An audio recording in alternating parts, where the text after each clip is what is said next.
Oh, hello there. I'm Bilchen Cooper. In this class, I'll read all of you. Chapter 11 of Dracula. Ass. Oh. Dracula. Bram Stoker. Chapter 11. Lucy Westenra's Diary. 12th September. How good they all are to me. I quite love that, dear doctor. Van Helsing. I wonder why he was so anxious about these flowers. He positively frightened me. He was so fierce. And yet he must have been right. For I feel comfort from them already. Somehow. I do not dread being alone tonight. And I can go to sleep without fear. I shall not mind any flapping outside the window. Oh, the terrible struggle that I have had against sleep so often of late. The pain of the sleeplessness, or the pain of the fear of sleep. With such unknown horrors as it is for me, how blessed are some people, whose lives have no fears, no dreads, to whom sleep is a blessing that comes nightly, and brings nothing but sweet dreams. Well, here I am tonight, hoping for sleep, and lying like Ophelia in the play, with virgin crants and maid instruments. I never liked garlic before, but tonight it is delightful. There is peace in its smell. I feel sleep coming already. Good night, everybody. Doctor. Sir's Diary. 13 September. Called at the Berkeley and found Van Helsing. As usual. Up to time. The carriage ordered from the hotel was waiting. The professor took his bag, which he always brings with him now. Let all be put down exactly. Van Helsing and I arrived at Tillingham at 8 o'clock. It was a lovely morning. The bright sunshine and all the fresh feeling of early autumn seemed like the completion of nature's annual work. The leaves were turning to all kinds of beautiful colours, but had not yet begun to drop from the trees. When we entered, we met Miss Westenra coming out of the morning room. She is always an early riser. She greeted us warmly and said, "You will be glad to know that Lizzie is better. The dear child is still asleep." I looked into her room and saw her, but did not go in, lest I should disturb her. The professor smiled and looked quite jubilant. He rubbed his hands together and said, "Ah, I thought I had diagnosed the case. My treatment is working," to which she answered, "You must not take all the credit to yourself, doctor." "How you do mean?" ma'am asked the professor. Well, I was anxious about the dear child in the night, and went into her room. She was sleeping soundly, so soundly that even my coming did not wake her, but the room was awfully stuffy. There were a lot of those horrible strong-smelling flowers about everywhere, and she had actually a bunch of them round her neck. I feared that the heavy odour would be too much for the dear child in her weak state, so I took them all away and opened a bit of the window to let in a little fresh. Oh, you will be pleased with her. She moved off into her boudoir, where she usually breakfasted early. As she had spoken, I watched the professor's face and saw it turn ashen grey. He had been able to retain his self-command whilst the poor lady was present, for he knew her state, and how mischievous the shock would be. He actually smiled on her as he held open the door for her to pass into her room. But the instant she had disappeared, he pulled me suddenly and forcibly into the dining room and closed the door. Then, for the first time in my life, I saw Van Helsing break down. He raised his hands over his head in a sort of mute despair and then beat his palms together in a helpless way. Finally he sat down on a chair and, putting his hands before his face, began to sob with loud, dry sobs that seemed to come from the very racking of his heart. Then he raised his arms again, as though appealing to the whole universe. God, God, God, he said. What have we done? What has this poor thing done that we are so sore beset? Is there fate amongst the still sent down from the pagan world of old, that such things must be, and in such way? This poor mother, all unknowing, and all for the best as she, think to such thing as lose her daughter body and soul, and we must not tell her, we must not even warn her, or she die. And then both die. Oh, how we are beset. How are all the powers of the devils against us. Suddenly he jumped to his feet. Come, he said, come, we must see and act. Devils or no. Devils or all the devils at once, it matters not, we fight him all the same. He went to the hall door for his bag, and together we went up to Lucy's room. Once again I drew up the blind whilst Van Helsing went towards the bed. This time he did not stir as he looked on the poor face with the same awful, waxen pallor as before. He wore a look of stern sadness and infinite pity. As I expected, he murmured, with that hissing inspiration of his which meant so much. Without a word, he went and locked the door, and then began to set out on the little table the instruments for yet another operation of transfusion of blood. I had long ago recognized the necessity and begun to take off my coat, but he stopped me with a warning hand. No, he said, today you must operate. I shall provide. You are weakened already. As he spoke, he took off his coat and rolled up his shirt sleeve. Again the operation, again the narcotic. Again some return of colour to the cheeks and the regular breathing of healthy sleep. This time I watched whilst Van Helsing recruited himself and rested. Presently he took an opportunity of telling my Swiss dinner that she must not remove anything from Lucy's room without consulting him, that the flowers were of medicinal value, and that the breathing of their odour was a part of the system of cure. Then he took over the care of the case himself, saying that he would watch this night and the next, and would send me word winter. But after another hour Lucy waked from her sleep, fresh and bright and seemingly not much the worse for her terrible ordeal. What does it all mean? I'm beginning to wonder if my long habit of life amongst the insane is beginning to tell upon my own brain. Lucy Westenra's Diary, 17 September. 4 days and nights of this. I am getting so strong again that I hardly know myself. It's as if I had passed through some long nightmare and had just awakened to see the beautiful sunshine and feel the fresh air of the morning around me. I have a dim half-remembrance of long, anxious times of waiting and freeing. Darkness in which there was not even the pain of hope to make present. Distress more poignant, and then long spells of oblivion and a rising back to life as a diver coming up through a great press of water. Then, however, Dr. Van Helsing has been with me all this bed. Dreaming seems to have passed away, the noises that used to frighten me out of my wits of flapping against the windows, the distant voices which seemed so close to me, the harsh sounds that came from I know not where and commanded me to do I know not what, have all ceased. I go to bed now without any fear of sleep. I do not even try to keep awake. I have grown quite fond of the garlic, and a box full arrives for me every day from Haarlem.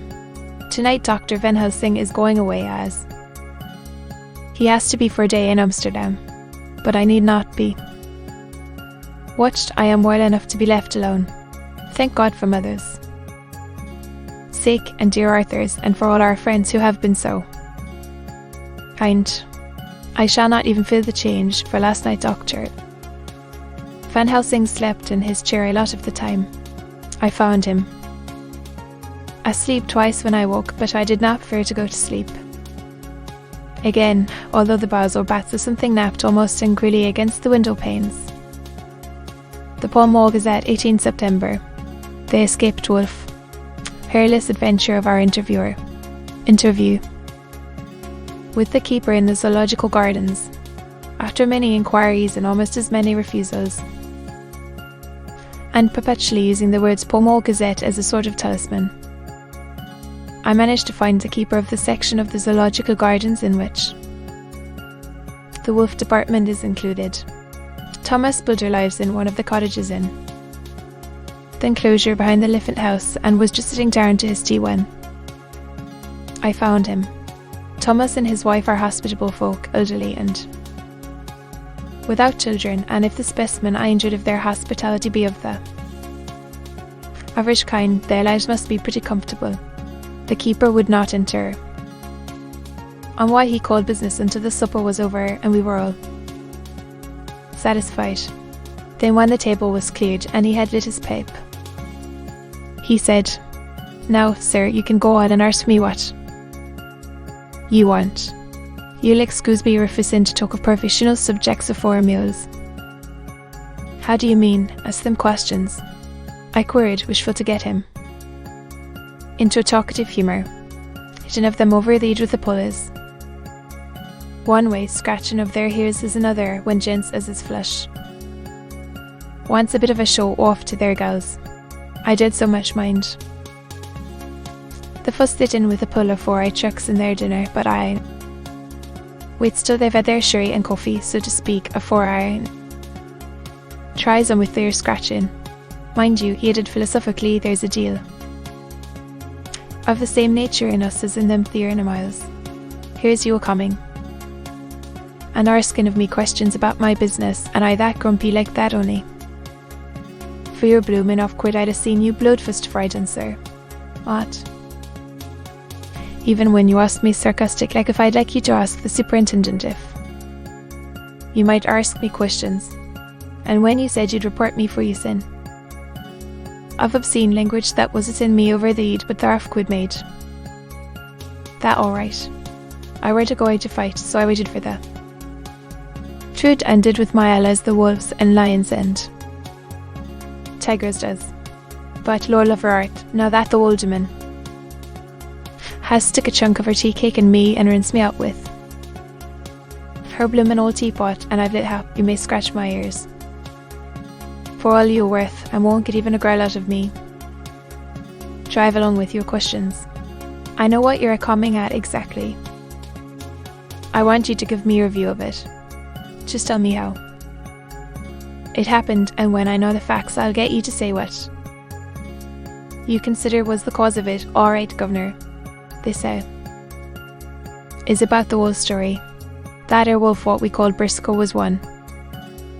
I'd 3 grey ones that came from Moe to Jamrach, which we bought off him 4 years ago. He was a nice well-behaved wolf that never gave no trouble to talk of. I'm more surprised at him for wanting to get at nor any other animal in the place. What there don't you mind him, sir, broke a mice Tom with a cheery laugh. He's got mint in the animal so long that blessed if he ain't like a old wolf herself. Well, sir, it was about 2 hours after feeding yesterday when I first heard my disturbance. I was macking up a litter in the monkey house for a young promote which is ill, but when I heard the yelping and all, and I came away straight. There was Briscoe tearing like a mad thing at the bars as if he wanted to get out. There wasn't much people about that day, and close to him was only one man, a tall thin chap with oak nose and a pointed beard with a few white hairs running through it. He had a hard, cold look and red eyes, and I took a sort of mislick to him, for it seemed as if it was him as they was hired to did it. He had white kid gloves on his ends, and he pointed out the animals to me and says, "Keeper, maybe it's you," says I, for I did not like theirs as he give himself. He didn't get angry as I hoped he would, but he smiled a kind of insolent smile with a mouthful of white, sharp teeth. Oh no, they wouldn't like me, he says. Oh yes, they would, says I, imitation of him. They always licks a bone or two to clean their teeth on about tea time. Well, it was an odd thing, but when the animals see us. I took in, they laid down, and when I went over to Brisker, he let me. Stroke is the same as ever. That their men come over and blessed. But if he didn't put in his hand and struck the old wolf, sirs too. Take care, says I, never mind, he says. Are you in the business yourself? I says, taking off my hat for a man. What trades in wolves, etc. is a good friend to keepers. Oh, says he, not exactly in the business, but I have a made pets of. Several. And with that he lifts his hat as polite as a lord, and walks away. Old Brisker kept looking after until he was out of sight, and then went and lay down in a corner and wouldn't come out there. All heavening. Well, last night, so soon as the moon was up, the wolves here all began howling. There was nothing for them to howl. There was no one near except someone that was evidently a killing.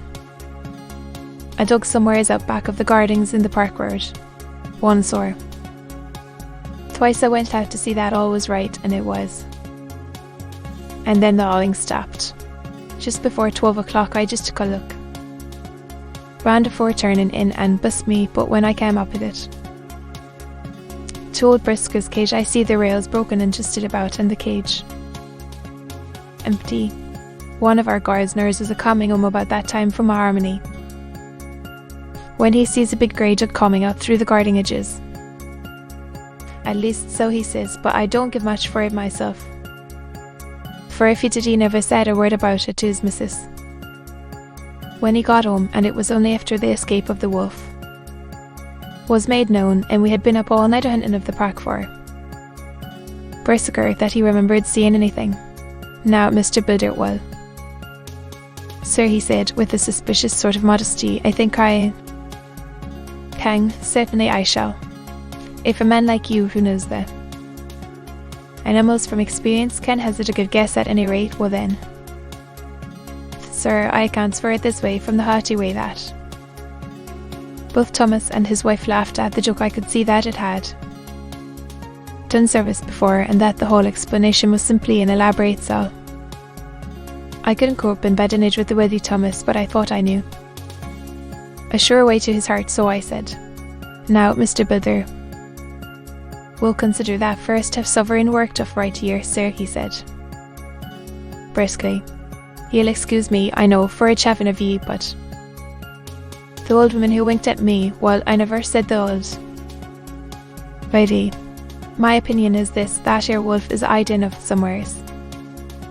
The gardener what didn't remember said he was a galloping northward faster than a horse could. Girl, but I don't believe him, for, you see, sir, wolves don't gallop no more nor dogs does, they not being built that way. Wolves is find things in a storybook, and I just say when they gets in packs and does beat you in something that's more fair than they is they can make a devil of a noise and chop it up, whatever it is. But Lord bless you, in real life a wolf is only a low creature, not half so clever or bold as a good dog, and not half a quarter so much fight in him. This one ain't been used to fighting or even to prove it in for himself, and more like he's somewhere around though, cock-eyed and a shivering of, and if he thinks at all, wandering where he is to get his breakfast from, or maybe he's got down some and is in a coal cellar. My eye, Watson could get it. Room start when she sees his green eyes shining at her out of the dark. If he can't get for it, he's bound to look for it, and mayhap he may chance to light on a butcher's shop in time. If he doesn't, and some nursemaid goes a-walking off with a soldier, leaving of the infant in the perambulator, well, then I shouldn't be surprised if the census is one babby the less. I was handing him the half-sovereign when something came bobbing up against the window, and Mr. Builder's face doubled its natural length with surprise. God bless me, he said. He went to the door and opened it. A most unnecessary proceeding, it seemed to me. I have always thought that Wild animal never looks so well as when some obstacle of pronounced durability is between. As the personal experience has intensified rather than diminished that idea. After all. However, there is nothing like custom, for neither builder nor his wife thought any more of the wolf than I should of a dog. The animal itself was as peaceful and well behaved as that father of all picture wolf stood riding his quondam friend, whilst moving her confidence in masquerade. The whole scene was an unutterable mixture of comedy and pathos. The wicked wolf that for half a day had paralysed London and set all the children in the town shivering in their shoes was there, in a sort of penitent mood, and was received and petted like a sort of open prodigal son. Old Builder examined him all over with most tender solicitude, and when he had finished with his penitence said, "There, I knew that poor old chap would get into some kind of trouble, didn't I say it? Oh, here's his head all cut and full of broken glass. Is been a getting over some bloomin' wall or other. It's a shame that people are allowed to top their walls with broken bottles. This here is what comes of it. Come along," he took the wolf and locked him up in a cage, with a piece of meat that satisfied, in quantity at any rate, the elementary conditions of the fat calf, and went off to report. I came off to you to report the only exclusive information that is given today regarding the strange escapade at the zoo. Dr. Seward's diary, 17 September.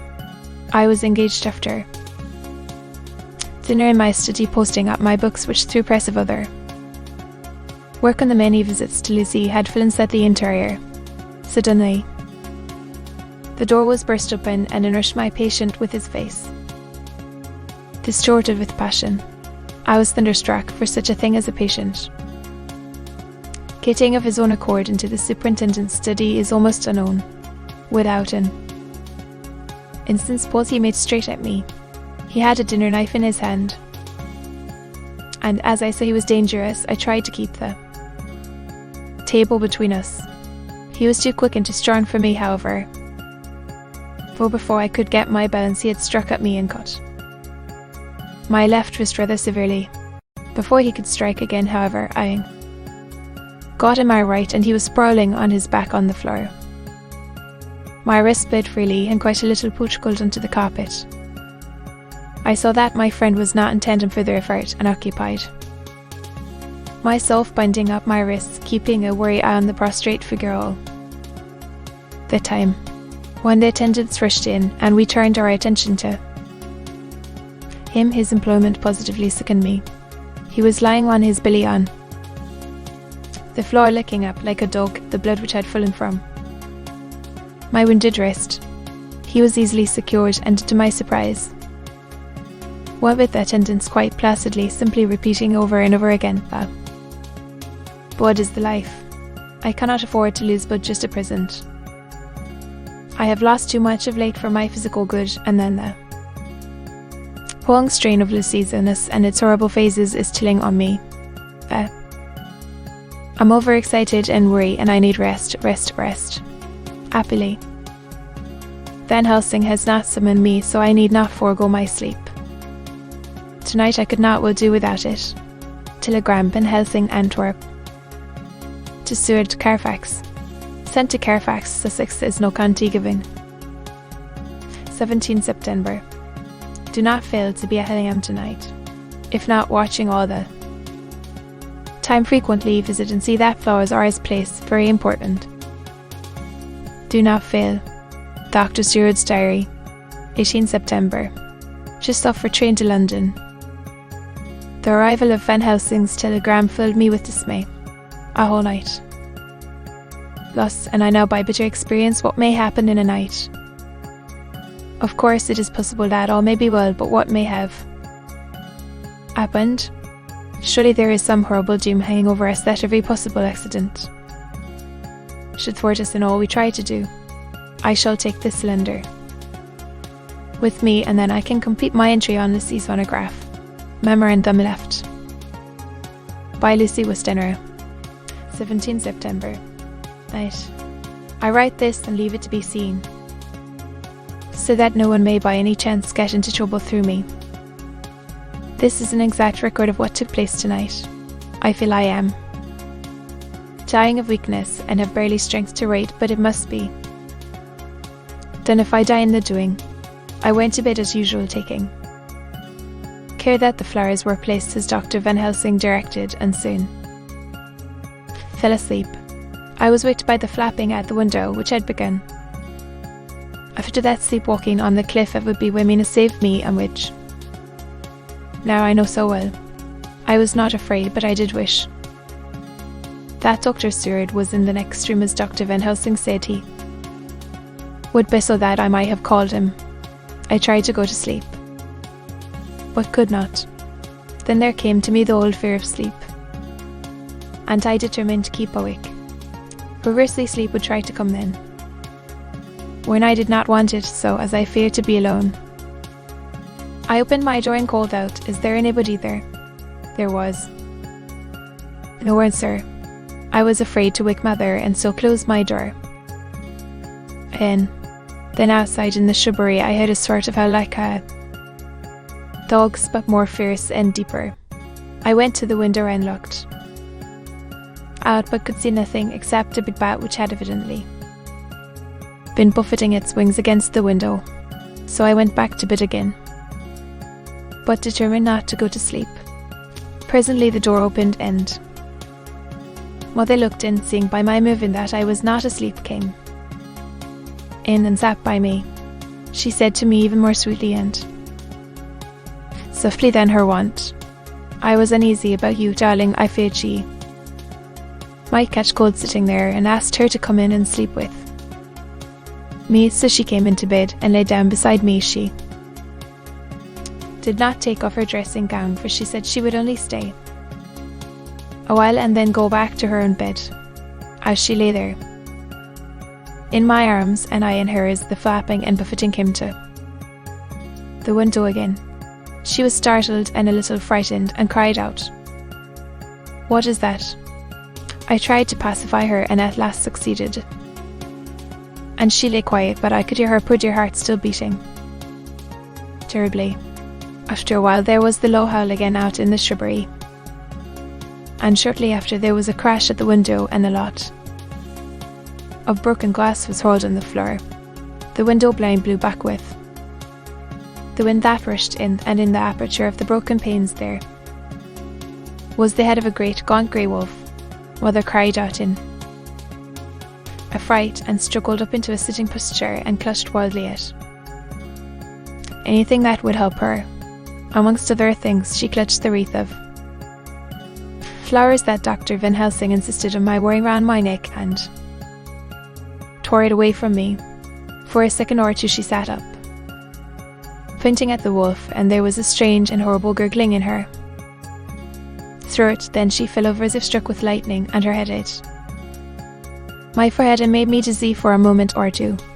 The room and all round seemed to spin round. I kept my eyes fixed on the window, but the wolf drew his head back, and a whole myriad of little specks seemed to come blowing in through the broken window, and wheeling and circling round like the pillow of dust that travellers describe when there is a simoon in the desert. I tried to stir, but there was some spell upon me, and dim Mother's poor body, which seemed to go cold already, for her dear heart had ceased to beat, wiped me down, and I remembered no more for a while. The time did not seem long, but very, very awful till I recovered consciousness again. Somewhere near, a passing bull was tolling. The dogs all around the neighbourhood were howling, and in our shrubbery, seemingly just outside, a nightingale was singing. I was dazed and stupid with pain and terror and weakness, but the sound of the nightingale seemed like the voice of my dead mother come back to comfort me. The sound seemed to have awakened the maids too, for I could hear their bare feet pattering outside my door. I called to them, and they came in, and when they saw what had happened, and what it was that lay over me on the bed, they screamed out. The wind rushed in through the broken window, and the door slammed her. They lifted off the body of my dear mother, and laid her covered up with a sheet on the bed after I had got up. They were all so frightened and nervous that I directed them to go to the dining room and have each a glass of wine. The door flew open for an instant and closed again. The maid shrieked and then went in a body to the dining room, and I laid what flowers I had on my dear mother's breast. When they were there, I remembered what Dr. Van Helsing had told me, but I didn't like to remove them. And besides, I would have some of the servants to sit up with me now. I was surprised that the maids did not come back. I called them, but got no answer, so I went to the dining room to look for them. My heart sank when I saw what had happened. They all four lay helpless on the floor, breathing heavily. The decanter of sherry was on the table half full, but there was a queer, acrid smell about. I was suspicious and examined the decanter. It smelt of laudanum. And looking on the sideboard, I found that the bottle which mother's doctor uses for her disease was empty. What am I to do? What am I to do? I am back in the room with mother. I cannot leave her, and I am alone, save for the sleeping servants whom someone has drugged. On with the dead. I dare not go out, for I can hear the low howl of the wolf through the broken window. There seems full of specks floating and circling in the draught from a window, and the lights burn blue and dim. What am I to do? God shield me from harm this night.